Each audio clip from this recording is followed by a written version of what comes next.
So Stephen, I'm so excited to be here. Your book is coming out in a matter of days. I've had the pleasure of being able to read an early copy, and I have to tell you, I love it. And I guess we're here to grill each other, or I'm here to grill you. Oh no, I'm going to grill you too. Oh, okay. Okay. It goes both ways. What is one Degrassi storyline that you sincerely regret and that you wish never happened? I think you know the answer to this question, and it's not the Toby taking laxatives so that he could be a better wrestler story. Okay. It's not the Liberty wearing a cape episode. Oh, that was a good one. I don't know if you remember that one. I absolutely remember that Right. one. No, it was, of course, the Spinner and Emma marriage. Right. Now, do you feel about that the same way I feel about it, that it was one of the biggest regrets of my life? I feel it was one of the biggest regrets of my life. Yes. From day one, I was all about Sean and Emma. Yes. I thought they should have made it. Thought they were fantastic. This is what I tell myself. It's possible that Emma and Spinner actually had made a good life together. And maybe sometime in the future we could bring back and tell the story of what goes on. I'd be curious. Speaking of being curious, I've got something for you. But this is something that yes, here's Miriam's McDonald signature. Gosh. You would have been 13 at the time. My signature's gotten so much messier since then. But you gave this, or you all gave this to me and Linda, and I'll sort of show it like this. So long ago. So that was at the end of season 1. Do you remember the very first read-through? I do. I don't think I knew what I was doing, but I do remember it. And I can still remember a little bit of the audition of the young Miriam McDonald, because you had a vulnerability, which is what we really look for. And there was just something about it that I remember those first auditions well. Linda and I generally weren't told a lot of things that went on. For example, we were never told that Aubrey was secretly sleeping at the studio because it was the only way that he could get to set on time first thing in the morning.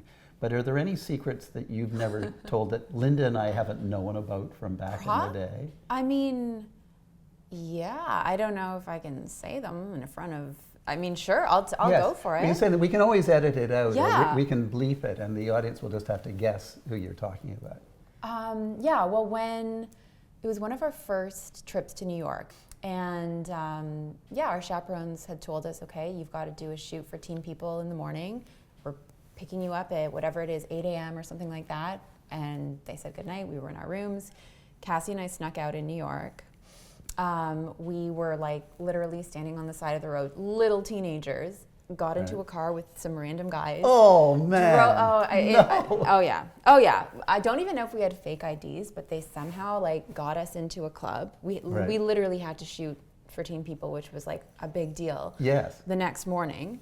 And we were out until about 4 a.m. I'm not 100%. I feel like maybe Andrea Lewis or Stacey Farber may have ratted us out, but I'm not 100% sure. I think everyone sort of tried to just go through the shoot as if nothing had happened. Right. But we were so excited to be in New York. We sort of wanted to take advantage of being there. But oh, that's a good story. Now, the one that I did hear and was told later was, I think it might have been Aubrey, or it might have been Jake Epstein, or maybe both of them were on a trip, and they wanted to get some liquor out, which was locked in one of those little mini bars, and so they were shaking the mini bar, and it came out there was a bill for $10,000 or something like that, because whenever you moved them, it racked up a charge. I remember hearing that story.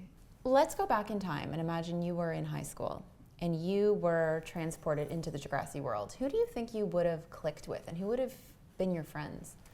Well, probably Toby, oddly enough, because I was a total nerd back in high school. I had braces, I had glasses, I did well in school. I was a nerd in nerds' clothing, and back in those days it was not cool to be a nerd. One of the things that I really wish was that it was like today when being a nerd is cool. Elon Musk is a nerd. And he's everyone's favorite. Exactly. I empathize. I definitely was. It's no secret I had some exquisitely awkward times To say the least. That's what makes us who we are today. It absolutely does. It builds character. Yeah. And going back to the book, if you were, I mean, I think you do touch on it, but if you were to think of one piece of life advice that you would give to someone from your experiences in show business and just life itself, what would be sort of the biggest? I think people always say, follow your dreams, follow your heart. And I actually don't think that's good advice, because I think the best advice is know your dream. Because if you know what your dream is, what your true dream is, then you're going to follow it no matter what. If you don't really know what your dream is, if you think it's I want to be a billionaire. Well, why do you want to be a billionaire? Because then I could do this. Okay, well, but keep going back until you realize, oh no, actually I want to be healthy. I want to have good relationships with people. And if you get right down to what the real dreams are, then you probably find you've been following them and you're gonna reach them. Well, thank you. That was fun. Thank you. Yeah.